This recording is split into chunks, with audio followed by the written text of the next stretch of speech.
성공이란 무엇인가? 네이버 사전을 보니까 이렇게 정의를 내렸습니다. 세 가지로 정의를 내렸는데 성공이란 첫째로 뜻한 것이 이루어지는 것, 둘째로 목적을 이루는 것, 세 번째로 사회적 지위를 얻는 것. 이렇게 네이버 사전은 성공의 정의를 내렸는데 이것을 간략하게 요약하자면 세상 사람들이 생각하는 성공이란 우리가 뜻한 바 우리의 목적을 이뤄서 사회적 지위와 더불어 예, 부와 명예와 권력 등을 얻는 것을 가리켜 성공이라고 세상 사람들은 생각한다는 것입니다.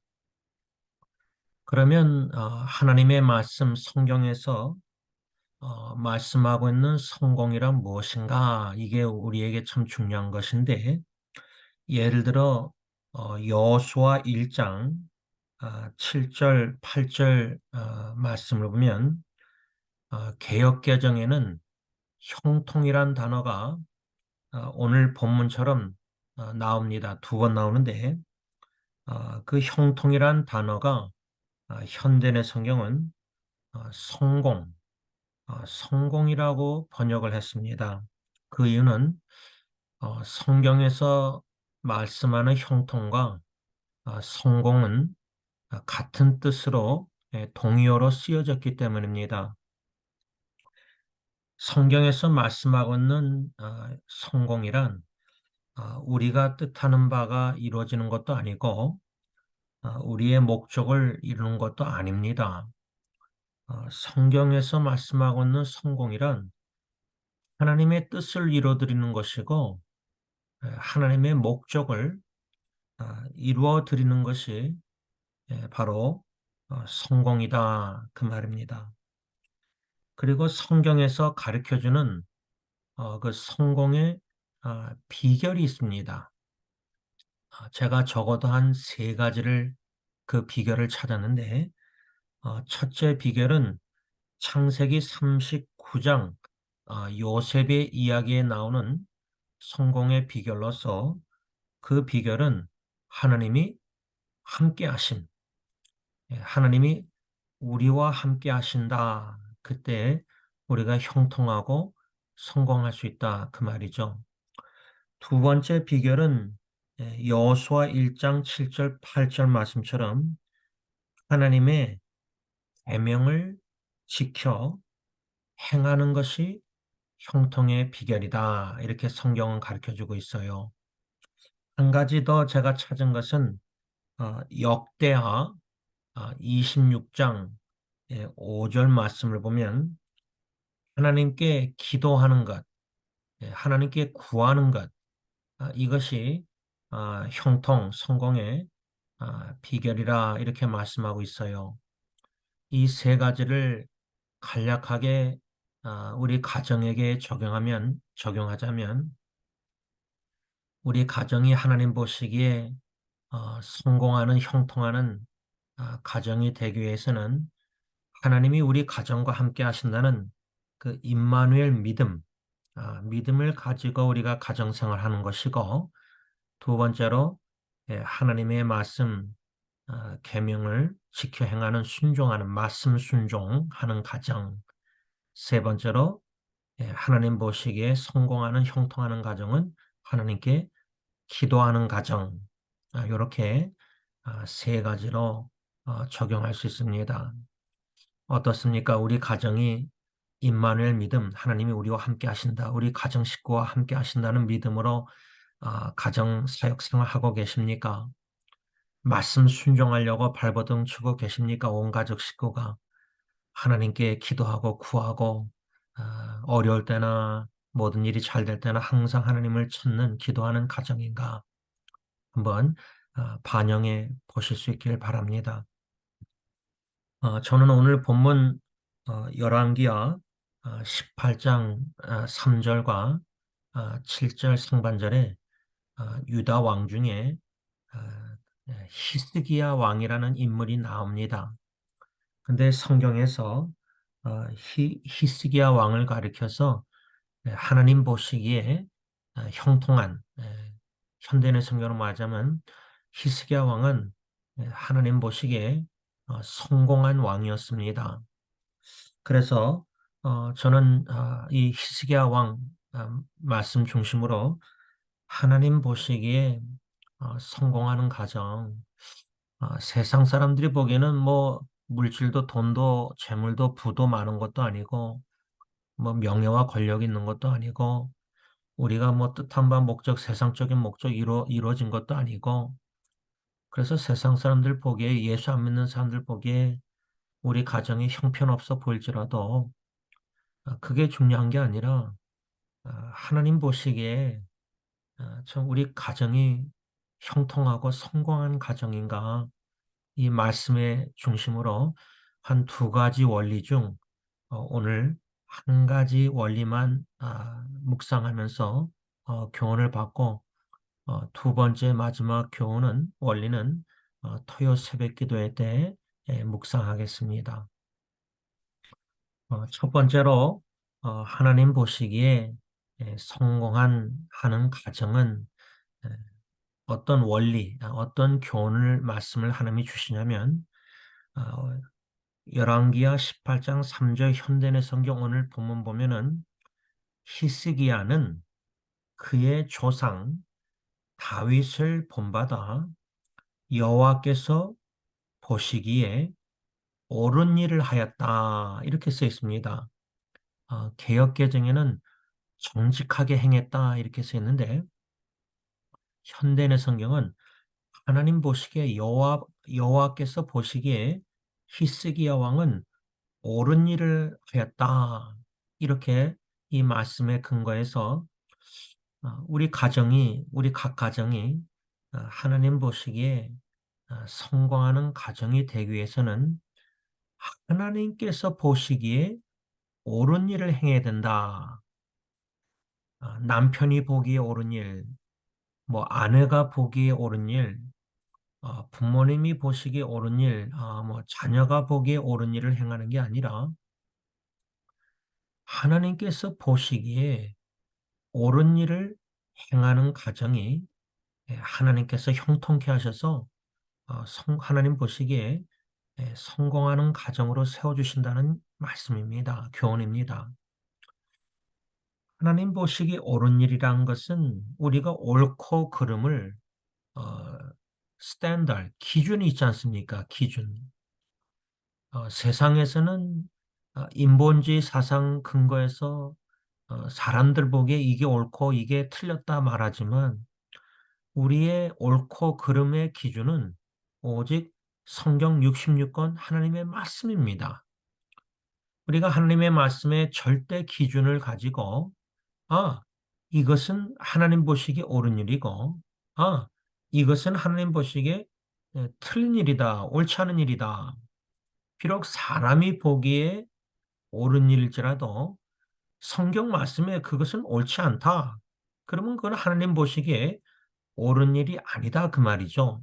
그래서 우리가 가정 사역할 때에 하나님 보시기에 옳은 일을 행하는 가정이 되기 위해서 절대 기준인 하나님의 말씀을 가까이 해서 주야로 묵상하고 성경 하나님의 말씀에서는 뭐라고 말씀하는가 이 질문을 던지고 성경 말씀에서 옳은 일이 무엇인지 답을 얻어야 된다 그 말입니다. 그러기에 우리가 성경을 심히 사랑해야 됩니다. 가까이 해야 됩니다. 특히 요즘 시대가 우리 자녀 후손 시대가 세상에 너무 영향을 쉽게 빨리 받으니까 인터넷이 빠르고 뭐 유튜브나 여러 가지 정보가 거짓된 정보도 많고 가짜 뉴스도 많고 이 거짓된 소식을 듣고 그걸 옳다고 믿고 이럴 유혹이 참 많습니다. 정보가 빠른 시대에 우리 자녀손들이 옳고 그름을 분별 못하는 것을 볼 때 우리 부모님의 마음이 얼마나 그 기도 아니할 수가 없지 않습니까?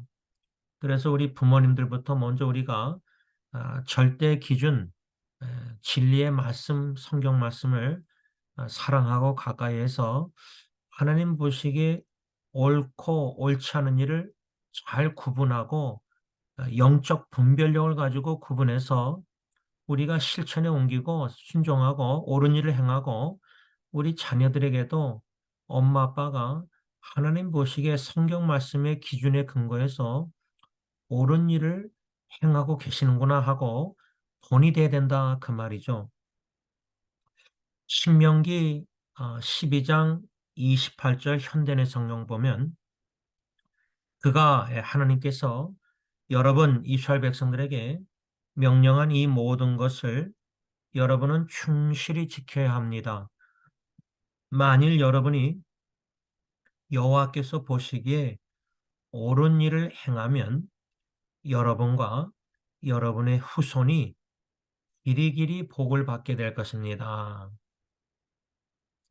이 신명기 12장 28절 현대의 성경 말씀을 우리가 이렇게 묵상할 때 우리뿐만 아니라 우리 자녀들 또 우리 손주들뿐만 아니라 우리가 죽고 나서도 예수님 재림하실 때까지 자녀 대대후손이 길이길이 복을 받는 비결은 하나님 보시기에 옳은 일을 행하는 것이다.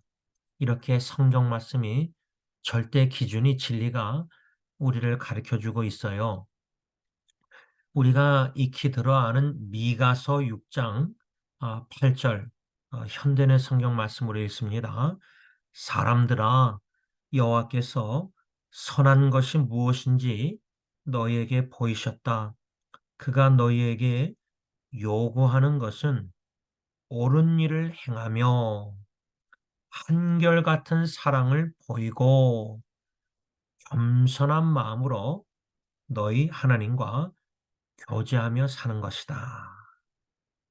아, 이 말씀, 우리 자녀 손주들이 부모님과 할아버지 할머니들의 신앙생활에서 무엇을 보고 있는가 할 때 성품이 겸손한가, 신실한가, 한결같은가 이것을 우리 자녀 후손들이 좀 보는 것 같아요. 제가 전도사 시절 때부터 청소년 사역을 하고 대학부 이렇게 하면서 지금도 제 아들 딜런이나 애들 보면서 느끼는 거는 영어 사역 어, 지난주에 같이 교제하고 시간 같이 보냈는데 어, 이 지- 여기서 태어난 젊은 세대들이 우리 부모님이나 할아버지 할머니가 진짜 겸손하신가, 한결같이 신실한가, 이 미가서 말씀처럼 하나님이 우리에게 요구하시는 것은 세 가지로 요약하고 있는데 첫째는 하나님은 우리에게 요구하는 것, 옳은 일을 행하는 것. 둘째, 한결같은 사랑을 보이는 것. 예수님의 이중계명처럼 우리가 하나님을 한결같은 사랑으로 참 일관성 있게 사랑해야지 사랑했다가 안 사랑했다가 이랬다 저랬다 신앙생활의 신실함이 중요하잖아요. 한결같은 신앙. 그렇죠? 그래서 한결같은 사랑 보이는 것 두 번째, 세 번째로 겸손한 마음으로 하나님과 교제하는 것. 우리가 하나님과 교제하면서 하나님 앞에 나가서 우리가 말씀 듣고 기도하고 교제한다면서 하나님 앞에서 교만하게 막 바리새인처럼 자랑하고 내세울 게 있습니까? 우리 의가 있습니까? 공의가 없어요. 바리새인처럼 성전에 올라가서 자기 자랑하는 기도는 그거 하나님과 진정한 교제하는 거 아니에요. 교만한 마음으로는 어떻게 교만한 마음으로 하나님과 교제할 수 있겠어요. 그렇죠? 자랑할 게 어디 있습니까? 연약함 밖에 없고 예수님의 십자가 자랑한 복음밖에 없는데 그래서 이 세 가지 미가서 6장 8절이 우리에게 주시는 교훈 하나님 보시기에 옳은 일을 행하면서 살자 가정사역도 한결같은 사랑으로 주님 사랑하고 한결같은 사랑으로 주님의 사랑으로 내 배우자와 자녀를 사랑하자. 세 번째로 겸손한 마음으로 내가 가정의 가장 아빠, 아버지, 남편으로서 하나님과 교제하는 것을 즐기는 모습, 예, 그러한 신앙생활을 제가 본을 보여야 되겠구나 이런 교훈을 받는 거예요. 열왕기상 오늘 본문 18장 3절 현대의 성경에 히스기야 왕이 하나님 보시기에 옳은 일을 행했다 하는데 그 옳은 일을 무엇을 히스기야 왕이 행했는가 오늘 말씀의 초점입니다. 히스기야 왕이 적어도 세 가지 하나님 보시기에 옳은 일을 행했는데 이것을 우리가 묵상하면서 가정에 우리 각 가정 사역에 사역하면서 적용해서 지혜를 주셔서 히스기야 왕이 하나님 보시기에 이렇게 이렇게 이렇게 세 가지 옳은 일을 행했구나. 나도 이 원리를 가정에 적용해서 하나님 보시기에 가정에서 옳은 일을 행해야 되겠다. 그럴 때 하나님께서 우리 가정을 형통하게 하시고 하나님 보시기에 성공하는 가정으로 세워주신다는 약속입니다. 우리의 책임이 세 가지죠. 첫째로 히스기야 왕 행한 옳은 일은 뭐냐? 열왕기하 18장 4절 말씀입니다. 히스기야가 여러 산당을 제거하며 주상을 깨뜨리며 아세라 목상을 찍으며 모세가 만들었던 놋뱀을 이스라엘 자손이 이때까지 향하여 분향함으로 그것을 부수고 누후수단이라 일컬었더라. 이 말씀의 간략한 적용 요약은 뭐냐면 하나님 보시기에 첫 번째로 히스기야가 행한 옳은 일이란 모든 우상을 다 제거해 버렸어요. 모든 우상을 다 없애버렸는데 이것을 우리 가정 사역에 하나님 보시기 옳은 일을 첫 번째로 행한다 할 때 어떻게 적용하시냐면 여러분 우리 가끔 한국 드라마 보면은 어머니들이 자식들에게 내가 너를 위해서 평생 희생해서 너를 위해서 이렇게 고생하고 나는 너밖에 없어 막 이렇게 얘기하는 장면들이 가끔 나오는데 어머니 마음에 자식을 사랑한다 할지라도 하나님보다 자식을 사랑하면 그거는 마음에 자식이 우상화된 거예요. 이 히스기야 왕 열왕기하 18장 4절에 모세가 만들었던 놋뱀 이거 기억나십니까? 이스라엘 백성들이 모세실 때 원망 불평하니까 하나님이 그 뱀을 보내서 그 이스라엘 백성들을 물었잖아요. 그래서 막 죽었잖아요. 그래서 살려달라고 막 모세에게 울부짖었을 때 하나님이 모세에게 그 놋뱀을 이렇게 높이 이렇게 꽂아서 그 놋뱀을 쳐다보면은 살 것이다. 이 말씀이 요한복음 3장 15절 16절 인자가 들려야 할지라 십자가에 여러분 모세 시대 때 원망 불평하다가 하나님께 벌받은 이스라엘 백성들 아니 뱀에게 물렸는데 어떻게 뱀을 놋뱀을 쳐다봐요. 뱀에 물려서 자기 동족들이 죽었는데 하나님의 구원의 방법이 놋뱀을 이렇게 높이 창에다 꽂아서 그, 그 놋뱀을 본 사람은 살았거든요. 근데 그게 히스기야 왕 시대 역사가 흘러서 그걸 우상화한 거예요, 우상화.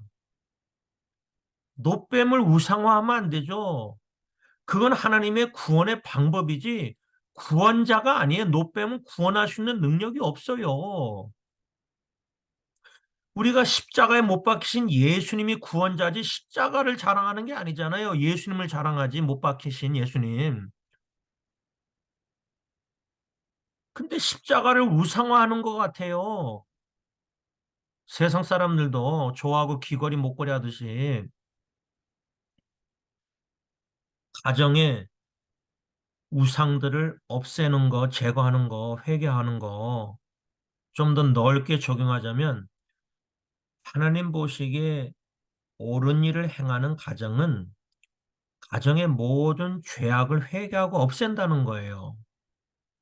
지난주에 변화받는 가정이란 제목 아래 하나님의 말씀을 받으면서 왜 저는 가정을 광야로 삼느냐?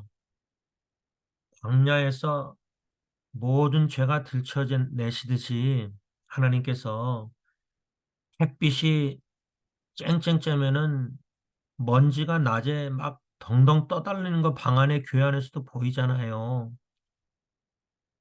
가정만큼 죄가 잘 들춰지기 좋은 데가 없어요. 교회에서는 다 숨기죠. 포장하죠. 친구들 앞에서도 죄를 다 포장하죠. 직장 가서도 죄를 포장하지 누가 그 죄가 들춰내요. 다 숨기죠. 우리는 숨기는 일을 잘하잖아요.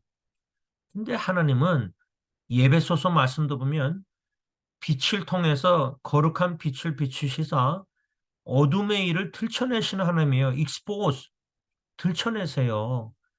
가정만큼 부부관계 미워하고 다투고 싸우고 자녀가 부모 말 안 듣고 감사히 여기지 않고 거역하고 막 이기적이고 질투하고 샘내고 가정만큼 분노하고 무례행하고 잘못한 것을 기록하고 있고 고린도전서 13장 사랑의 말장 불순종하는 거 다 들춰지잖아요. 양심이 있으면은 성령님이 찌르잖아요. 성령의 검으로 말씀으로. 그렇게 하나님의 말씀 성령의 검으로 양심을 찔러서 내가 이거 지금 조금 전에 죄를 범했구나. 내가 내 아내한테 분노했구나. 내가 내 남편에게 이렇게 막 잔소리하면서 불평 원망했구나. 이스라엘 백성들처럼. 제일 죄가 잘 들춰지기 좋은 공동체가 바로 가정이에요. 그래서 가정을 광야로 삼고 거룩하신 하나님의 말씀이나 예배 가운데 임재를 통해서 우리의 죄가 들춰질 때 예수님의 십자가에 흘리신 보배로운 피의 능력을 믿고 사죄 확신을 가지고 하나님 제가 지금 죄를 범했습니다. 입술로 행동으로뿐만 아니라 마음속으로 제가 지금 제 아내를 제 남편을 제 부모님을 자식을 원망 불평했습니다. 용서해 주세요. 이것이 하나님 보시기에 가정 옳은 일이고 가정 사역에 옳은 일이고 이런 죄를 회개하는 가정이 하나님 보시기에 형통케 하시는 가정이요 성공하는 가정이다 그 말입니다. 두 번째로 히스기야 왕은 하나님 보시기에 무슨 옳은 일을 행했는가? 우상을 다 제거했을 뿐만 아니라 두 번째 무슨 옳은 일을 하나님 보시기에 행했는가? 열왕기하 18장 5절 말씀 제가 있습니다. 히스기야가 이스라엘 하나님 여호와를 의지하였는데 그의 전후 유다 여러 왕 중에 그러한 자가 없었으니 현대의 성경으로 좀 읽으면 쉬울 것 같아요. 히스기야는 이스라엘의 하나님 여호와를 신뢰하였는데 유다의 모든 왕 중에서 그와 같은 왕이 없었다. 여러분 열왕기 상하 역대 상하 읽으면은 북쪽 이스라엘 왕들 이름이 쫙 나오고 그들의 행한 일들 나오고 남쪽 유다 왕들의 이름과 행한 일도 쫙 나오는데 이 히스기야 왕은 남쪽 유다의 모든 왕 중에 히스기야처럼 하나님을 의지하고 신뢰했던 왕이 없다고 성경은 평가하는 거예요. 야, 이거 엄청난 성경적인 평가인 것 같아요. 우리 하나님 보시기에 이렇게 히스기야 왕을 평가하셨는데 우리 자녀들이요. 우리 아들, 딸들 자녀들이 뭐 여기 할머니, 할아버지들은 뭐 손주들까지 예를 들자면 우리 할아버지, 할머니, 우리 엄마, 아빠는 진짜 하나님을 의지하며 믿고 신뢰하며 사는 엄마, 아빠, 할아버지, 할머니야. 이런 평가 우리가 우리 자식들에게 적어도 손주는 아닐지라도 받을 수 있을까요? 제가 사랑하는 딜런 예리 예언이에게 우리 아빠는 참 주님을 신뢰하고 의지하는 아빠야. 이렇게 평가를 제가 받을 수 있을까요?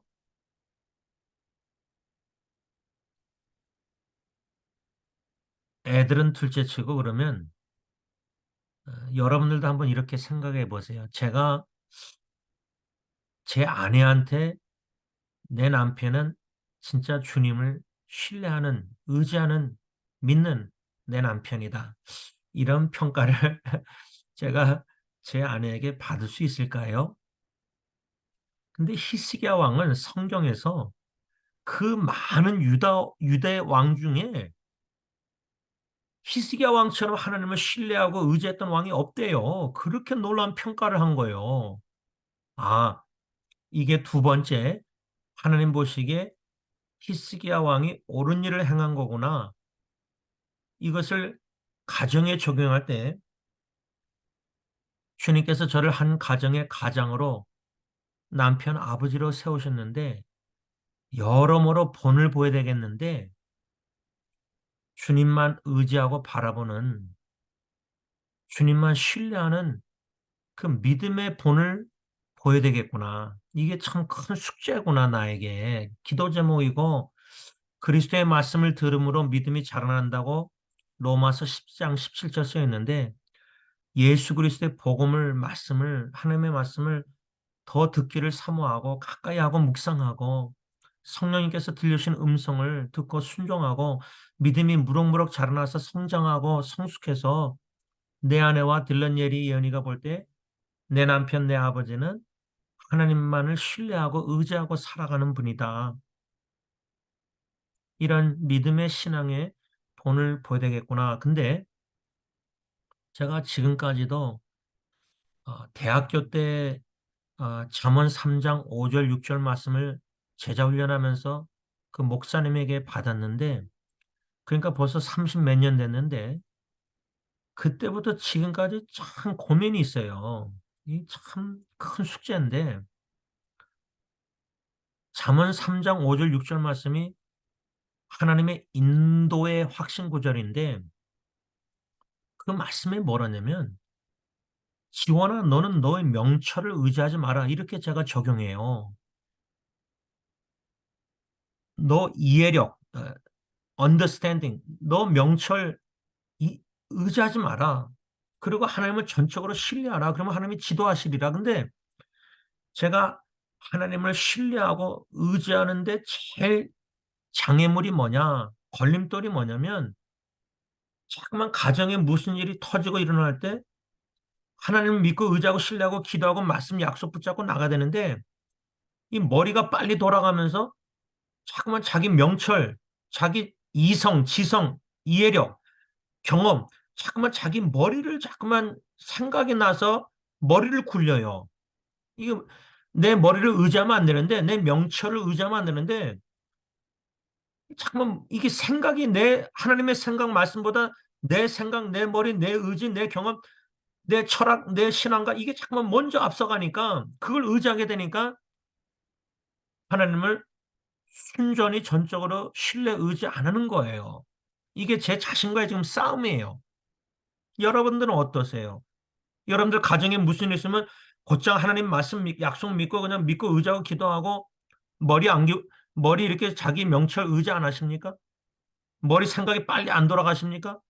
저는 이게 막 빨리 가요. 앞서가요. 하나님보다. 생각을 좀 슬로우, 늦추고 멈추고 잠잠히 생각이 앞서면 막 말이 앞서고 행동이 앞서거든요. 그러면 가정에 문제 터졌을 때 생각이 앞서니까 말이 앞서고 행동이 앞서요. 그래서 오히려 더 일을 그르칠 때가 많아요. 그걸 경험하면서도 이게 안 고쳐져요. 자꾸만 자기 명철, 이성을 자꾸만 의지하고 거기에 기대고 살아요. 특히 어려운 문제, 가정에 신경 스트레스 받는 일 터지면.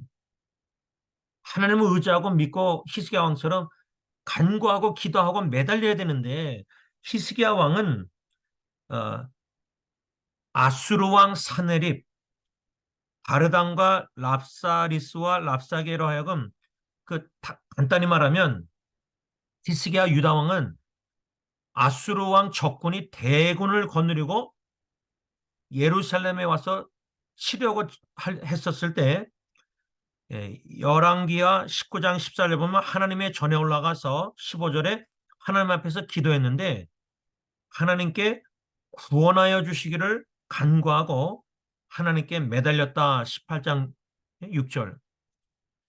자신을 의지하지 않고 너무나 엄청난 대군이 쳐들어왔으니까 여러분 오직 가정도요, 사역도 요 정도 문제는 머리 굴려서 막 이렇게 해결하려고 하는데 무기력함, 무능력함 느낄 정도로 너무 감당하기 엄청난 어려운 일을 접하면 그때서야 자기 명철 의지하지 않고 그때서야 머리 굴리지 않고 그때서야 무릎 꿇고 하나님께 살려달라고 구원해달라고 매달리고 간절히 기도해요. 근데 히스기야 왕은 이 정도로 하나님을 신뢰하고 의지하고 그래서 하나님께서 19장 34절에 열왕기야 나와 나의 종 다윗을 위하여 이 성 예루살렘 성을 보호하고 구원해 주겠다. 히스기야 왕의 기도를 응답해 주셨어요.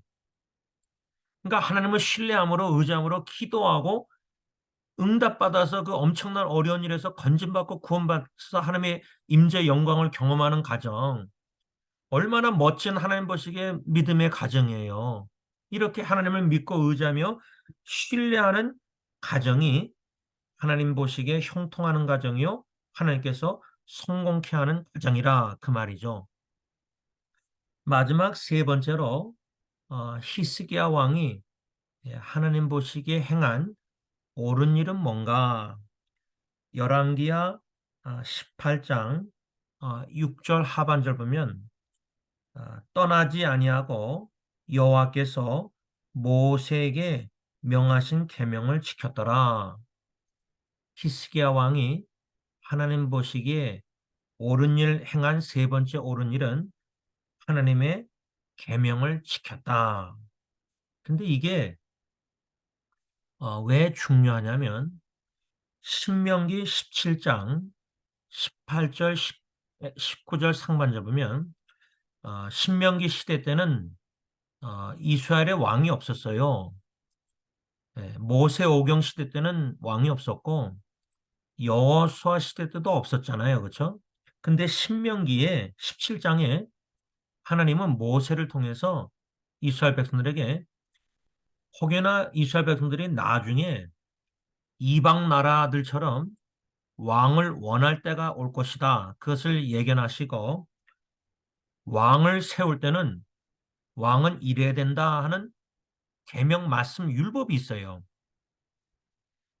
왕은 레위 사람 제사장 앞에 보관한 율법서를 등사하여 복사하여 평생에 자기 옆에 두고 읽어야 했다.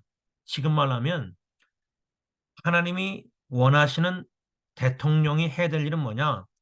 성경책을 옆에 두고 평생 읽어야 된다. 그 말이에요. 이게 왕이 해야 될 일이었어요. 율법서, 모세 율법. 그렇죠? 왜 그렇게 하나님이 신명기에 미리 말씀했냐면 그리야 할 때 왕은 하나님 경외하기를 배워서 하는 예? 형제 유다 백성 그 이스라엘 백성들 형제들 위에 교만하지 아니하고 하나님의 명령에서 떠나 좌로나 우로나 치우치지 아니하기 위해서 그렇게 한 거예요. 지금 말로 가정에 적용하고 교회에 적용하면 교회 담임 목사가 성경책 66권을 평생 옆에 두고 읽고 묵상 안 하면은 하나님 경외하지 않고 교만해져서 교인들보다 교인들 보기에 좌르나 우르나 치우쳐서 하나님께 범죄한다는 거예요. 교만해서 성도들 앞에서 군림한다는 거예요. 가정에서 가장인 제가 남편이 하나님의 말씀을 주야로 묵상 평생 옆에 두고 읽지 않고 묵상 안 하면은 하나님 경외 안 하고 교만한 마음이 들어서 내 안에 자식들을 권위주의인 남편, 권위주의 아버지가 된다는 거예요. 히스기야 왕은 겸손한 마음, 하나님을 계속해서 의지하고 신뢰하고 기도하고 교만한 자는 기도 안 해요. 형식적으로 기도하죠. 기도하는 척하지. 진정 마음에서 주님만 의지해서 기도하는 게 아니죠. 자기 의지하면서 바리새인처럼 자랑하는 기도나 하죠. 교회 앞에서. 그래서 히스기야 왕은 신명기의 17장 말씀처럼 왕으로서 율법서를 옆에 두고 평생에 읽어야 되는, 그래서 하나님을 경외해서 겸손히 하나님을 의지하고, 아, 세 번째 하나님 보시기에 우리가 옳은 일을 해야 될 게 뭐냐? 가정사역할 때 하나님의 계명을 지켜 행해야 되겠다. 평생 말씀 성경을 옆에 두고 읽고 문답하고 설교 듣고 또 설교 묵상한 거 읽고 공부하고 성경 공부하고 말씀을 멀리하는 성도는 크리스찬은 하나님의 계명을 불순종해요. 하나님의 말씀 성경책을 가까이 하고 주야로 읽고 묵상하고 그리하는 성경을 사랑하는 성도는 하나님의 계명을 순종하고 싶어하고 노력을 해요. 발버둥 쳐요. 특별히 가정 사역에 있어서 우리가 지켜야 될 하나님의 계명은 뭐냐 할 때 예수님의 이중 계명, 하나님을 사랑하고 이웃을 사랑하는 계명, 온 마음과 정성 뜻 생명 다해서 하나님 사랑하고 이웃을 내 자신같이 사랑하는 거. 제가 남편으로서 제 아내 부부 관계에 있어서 계명을 지킨다 할 때는 제가 먼저 주님을 뜨겁게 사랑하고 온 마음과 정성 생명 뜻 다해서 아내가 주님 사랑하도록 제가 징검다리 역할 돕고 또 그 주님의 사랑으로 제가 제 제일 가까운 한몸 이웃인 내 아내를 나 자신처럼 사랑하는 거예요. 부부가 그렇게 예수님의 이중 계명에 순종하는 주님 중심된 부부가 될 때에 딜런 예리 예언이가 엄마 아빠 보면서 아, 우리 엄마 아빠는 예수님을 함께 사랑하고 예수님의 사랑으로 서로 사랑하는 엄마 아빠야. 그런 예수님의 이중 계명을 순종하는 본을 보이고 사랑의 본을 보이는 부모가 될 때에 딜런 예리 예언이도 앞으로 결혼해서 형제 관계뿐만 아니라 앞으로 결혼해서 부부 관계를 아, 우리 엄마 아빠처럼 나도 결혼해서 함께 주님 사랑하고 주님의 사랑으로 내가 내 배우자를 사랑해야 되는구나. 이런 가정이 될 때에 하나님의 계명을 예수님의 이중 계명을 순종하는 가정이 될 때에 하나님이 형통케 하시고 성공하는 가정이 될 수 있다 그 말이죠. 말씀을 좀 맺고자 합니다. 이 참 감사한 게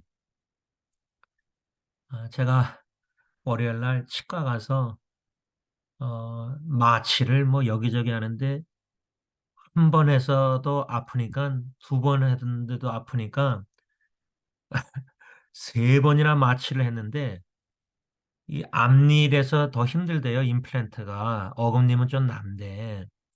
근데 실제로 마취를 했는데도요. 이 망치로 나사를 망치로 막 이렇게 때리고 나사를 이렇게 조이는 것 같은데 그다음에 엑스레이 찍으니까 나사가 좀 삐뚤어졌는지 또 다시 해서 또 엑스레이 찍고 하는데 제가 그걸 참느라고 물론 마취를 했으니까 뭐 별로 안 아팠는데 그냥 눈 감고 자는 척하고 그냥 이게 참았어요. 근데 제가 좀 예민하잖아요. 귀도 예민하고 제가 심리적으로 좀 민감한 사람인데 이 머리통이 다 흔들렸잖아요. 월요일 날 2시간 동안 치료받고 와서 이젠 뭐 얼음으로 찜질하고 약 먹고 다 했는데 제가 이 수요 기도회 예배 전까지 좀 마음속으로 기도한 게 뭐냐면 하나님 저 수요 예배 인도해야 되는데 제가 이 몸 좀 컨디션 어, 좀 좋아지도록 도와주세요. 막 기도했어요, 마음으로. 왜냐면 이빨 통증은 이젠 거의 없는데 이 두통하고 자꾸만 이젠 구역질까지 나니까 그래서 어, 하여튼 어젯밤도 막 설치고 또 심순 사모님 6시 새벽기도 지금 꼬박꼬박 참석도 하시니까 같이 또 기도하고 그렇게 제가 몸 컨디션이 힘이 없으니까 이 설교가 막 소리를 안 지르게 되네요. 그냥 하나님이 이걸 통해서도 또 겸손케 하시는 것 같고 어, 제가 오늘 새벽 6시에 심순 사모님 위해서 기도하는 그 여정의 교회 기도방에서 제가 심순 사모님이 여태까지 쓴 그 일기, 일기를 어, 제가 다 이렇게 정리해서 PDF 파일로 나눴어요. 제가 왜 그렇게 했냐면 그 지금 여정의 교회라는 심순 사모님 목사님과 세 자녀가 다니는 교회가 그렇게 간절히 기도하고 있는데 어, 오늘에서야 그 담임 목사님이 순 사모님이 이제 호스피스 들어가려고 예약했다. 저는 이미 알고 있었는데